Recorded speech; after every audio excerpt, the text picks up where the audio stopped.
देश का मिजाज वेस्ट। देश का मिजाज खबरें पश्चिमी राज्यों से।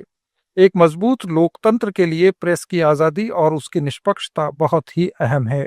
ये कहना है राजस्थान के पूर्व मुख्यमंत्री अशोक गहलोत का। राष्ट्रीय प्रेस दिवस के मौके पर उन्होंने जयपुर में कहा कि प्रेस सत्ता में बैठे लोगों की अपने सवालों से जवाबदेही सुनिश्चित करती है। इस मौके पर प्रेस के सभी लोगों को शुभकामनाएं देते हुए गहलोत ने कहा कि प्रेस लोकतंत्र में अपनी भूमिका निडरता से निभाने में कामयाब होनी चाहिए।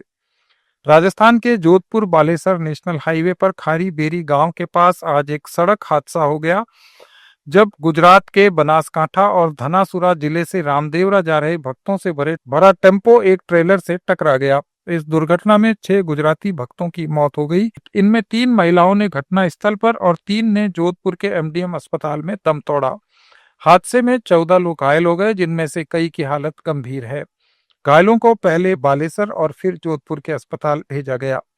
गुजरात के अहमदाबाद में सर्दी की दस्तक के साथ ही हवा की गुणवत्ता बिगड़ गई है। शनिवार को यहां औसत एयर क्वालिटी इंडेक्स 160 तक पहुंच गया, जो स्वास्थ्य मानकों के अनुसार रोजाना 3 सिगरेट पीने के बराबर है। सुबह तक अहमदाबाद के 17 स्थानों पर यह 200 से ऊपर दर्ज किया गया, जबकि सुबह सबसे कम ये 78 था। थालतेज में रात को अधिकतम 267 रहा। अक्टूबर से शहर में प्रदूषण लगातार बढ़ रहा है, जहां दिवाली को छोड़कर ज्यादातर दिन 200 से ज्यादा का सूचकांक रहा। राजस्थान सरकार ने वरिष्ठ आईएएस अधिकारी वी श्रीनिवास को राज्य का नया चीफ सेक्रेटरी नियुक्त किया है। कार्मिक विभाग की ओर से जारी आदेश के अनुसार वी श्रीनिवास अपने नए पद के साथ राजस्थान राज्य खनिज एवं खनिज निगम लिमिटेड उदयपुर और मुख्य आवासीय आयुक्त नई दिल्ली के पद का अतिरिक्त प्रभार भी संभालेंगे। जानकारी के अनुसार वी श्रीनिवास कल अपना नया पद संभालेंगे। आरएसएस प्रमुख मोहन भागवत ने कहा है कि भारत अब वैश्विक चुनौतियों का समाधान देने वाली एक मजबूत शक्ति के रूप में उभर चुका है। जयपुर में दीनदयाल स्मृति व्याख्यान के दौरान उन्होंने कहा कि दुनिया भारत की ओर देख रही है और जिन समस्याओं का समाधान दुनिया तलाश रही है, उनके जवाब भारत के पास हैं। भागवत ने कहा कि भारत अब इंच इंच नहीं मील मील पढ़ रहा है। उन्होंने वैश्विक संघर्षों पर टिप्पणी करते हुए कहा कि युद्ध अक्सर राष्ट्रवाद से उपजते हैं और शक्तिशाली देशों की लड़ाई का सबसे ज्यादा नुकसान कमजोर देशों को उठाना पड़ता है। महाराष्ट्र में नागपुर के बहादुरा फाटा उमरेड रोड स्थित एक नामी होटल में चल रहे सेक्स रैकेट का भंडाफोड़ हुआ है। पुलिस क्राइम ब्रांच की सामाजिक सुरक्षा विभाग की टीम ने एक महिला एजेंट को गिरफ्तार किया और उसके चंगुल से एक नाबालिग लड़की को मुक्त कराया। महाराष्ट्र के नासिक में उस समय खलबली मच गई जब मुंबई आगरा राष्ट्रीय राजमार्ग से लगे इंदिरा नगर में अंडरपास के पास एक संदिग्ध बैग मिला। इसकी खबर मिलते ही सुरक्षा एजेंसियों ने मौके पर पहुंचकर जांच की, लेकिन कोई विस्फोटक सामग्री नहीं मिली। पुलिस के अनुसार बैग में बर्थडे का गिफ्ट बॉक्स निकला, जो गलती या लापरवाही से छूट गया था।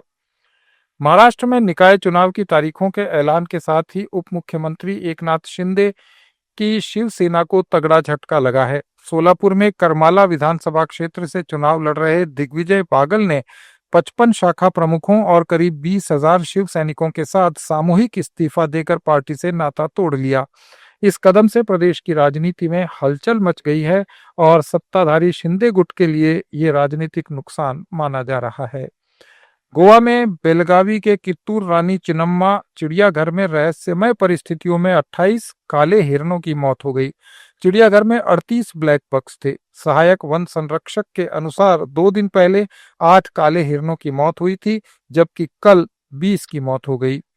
उन्होंने बताया कि मौत का कारण जानने के लिए मृत हिरणों का विसरा बेंगलुरु के बन्नेरकट्टा प्राणी उद्यान भेजा गया है।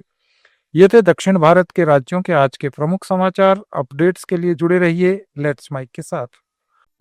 आप सुन रहे थे let's make more than radio.